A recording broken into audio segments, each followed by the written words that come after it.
5 साल काम और जिंदगी भर आराम। सुनने में कितना अच्छा लगता है ना। लेकिन आप लोग सोच रहे होंगे क्या ये पॉसिबल भी है? तो जी हाँ, ये पॉसिबल है।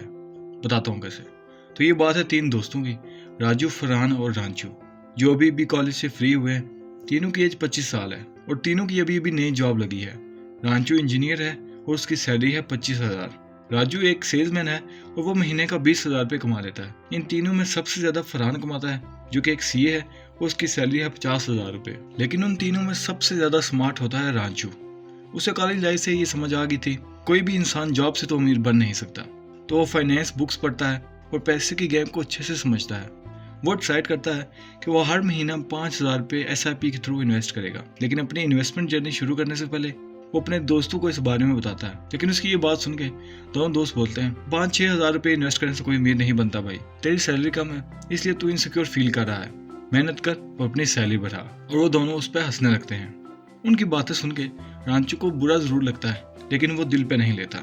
वो अपनी इन्वेस्टमेंट जर्नी को शुरू करता है और एक इंडेक्स फंड में 5,000 रुपये की SIP सेट कर देता है और लगातार 5 साल तक अपनी इन्वेस्टमेंट को जारी रखता है। तो दोस्तों, अब हम चलते हैं सीधा 5 साल आगे, जब तीनों दोस्तों की एज 30 साल हो गई है। तीनों की शादी हो गई है और तीनों ही अपनी जॉब में प्रमोट भी हो गए हैं। अब रांचू ने इन्वेस्टमेंट करना बंद कर दिया है।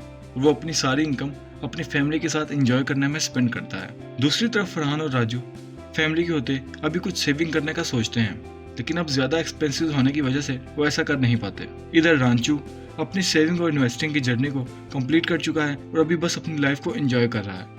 उसको एंजॉय करता देख एक दिन राजू फरहान से बोलता है, यार फरहान, मुझे लगता है हमें भी रांचू के साथ इन्वेस्टमेंट शुरू कर देनी चाहिए थी, तो हम भी आज उसकी तरह रिलैक्स होते, अपनी लाइफ को एंजॉय कर रहे होते। जिस पर फरहान गुस्सा होते हुए जवाब देता है, ये सब बकवास है, रांचू के पापा अमीर हैं, वही देते होंगे उसे इतने उड़ाने के लिए। ये कहकर फरहान वहां से चला जाता है। अब राजू को भी समझ आ गया था कि इन्वेस्टमेंट की पावर क्या है।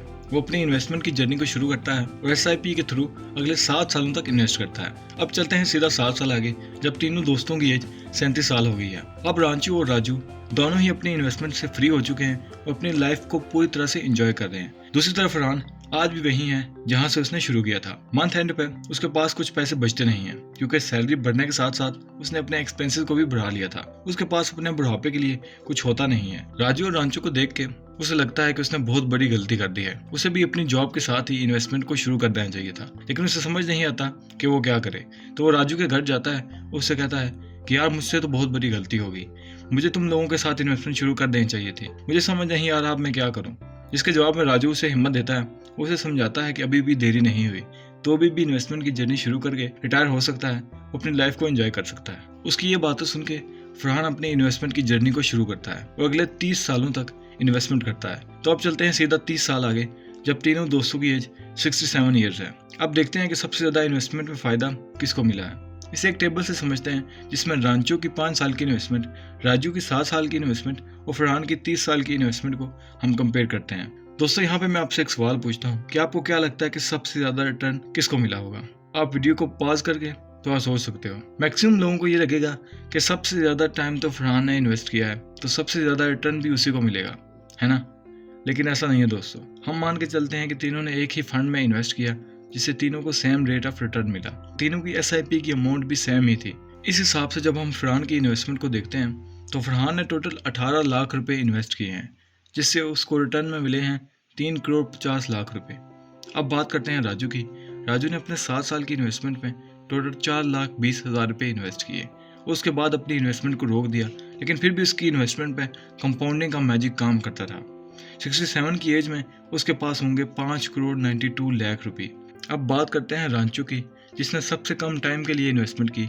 उसने अपने 5 साल की इन्वेस्टमेंट जर्नी में टोटल 3 लाख रुपए इन्वेस्ट किए और राजू की तरह उसने भी 5 साल बाद अपनी इन्वेस्टमेंट को रोका जरूर, मगर उससे विड्रॉ नहीं किया। उसकी इन्वेस्टमेंट पे कंपाउंडिंग का मैजिक काम करता रहा। दोस्तों, 67 की एज में उसके पास होंगे 8 करोड़ 21 लाख रुपए। देखा दोस्तों, सबसे कम टाइम के लिए इन्वेस्टमेंट करके भी रांचू ने सबसे ज्यादा रिटर्न लिया। कहाँ 3 लाख रुपए और कहाँ 8 करोड़ 21 लाख रुपए। दोस्तों, अगर आपने गौर किया हो तो फरहान ने सेम फंड में सबसे ज्यादा टाइम के लिए इन्वेस्टमेंट की, लेकिन उसे सबसे कम रिटर्न मिला। ऐसा क्यों? तो दोस्तों, इसका रीजन है लेट शुरू करना। रांचू ने चाहे सबसे कम अमाउंट इन्वेस्ट की और सबसे कम टाइम के लिए इन्वेस्टमेंट की, लेकिन उसने सबसे पहले स्टार्ट किया और अपनी इन्वेस्टमेंट खत्म करने के बाद भी अपने अमाउंट को कंपाउंड होने दिया। जैसा कि हम सबको पता है कि कंपाउंडिंग में टाइम बहुत ज्यादा रोल प्ले करता है। इसी वजह से सबसे कम अमाउंट इन्वेस्ट करने के बावजूद उसे सबसे ज्यादा रिटर्न मिला। दोस्तों, इस स्टोरी से हमें बहुत सी चीजें सीखने को मिलती हैं, जिन्हें सीख के आप भी 5 साल इन्वेस्टमेंट करके बाकी जिंदगी अपनी इनकम को एंजॉय कर सकते हो और आपको फिर जिंदगी भर सेविंग की फिक्र नहीं होगी। दोस्तों, लेसन नंबर 1 है स्टार्ट अर्ली। जितना जल्दी हो सके इन्वेस्ट करना शुरू कर दो। चाहे आप महीने का 1000 क्यों ना इन्वेस्ट कर रहे हो, वो 1000 आपको जल्दी फाइनेंशियली फ्री होने में हेल्प करेगा। दोस्तों, लेसन नंबर 2 है स्टे कंसिस्टेंट। 5 साल हमारी पूरी लाइफ के कंपैरिजन में बहुत कम है, लेकिन फिर भी लोग 5 साल के लिए कंसिस्टेंटली इन्वेस्ट कर नहीं पाते और उसकी वजह है ह्यूमन इमोशंस। इंसान की साइकोलॉजी है कि उसे इंस्टेंट प्लेजर वाली चीज़ें ज़्यादा अट्रैक्ट करती हैं, और क्योंकि इन्वेस्टमेंट में आपको शुरू में कुछ खास रिटर्न देखने को मिलता नहीं है, तो मैक्सिमम लोग इन्वेस्टमेंट को छोड़ के फजूल चीज़ों में अपनी इनकम वेस्ट कर देते हैं। इसके लिए मैं आपको रिकमेंड करूंगा कि आप SIP जैसे टूल का यूज़ करें। आप डिसाइड कर लें कि कितनी अमाउंट आप इन्वेस्ट कर सकते हैं, फिर आपकी सैलरी आते ही वो अमाउंट ऑटोमेटिकली इन्वेस्ट हो जाएगी और आप अपनी बाकी इनकम से अपने एक्सपेंसेस को मैनेज करें।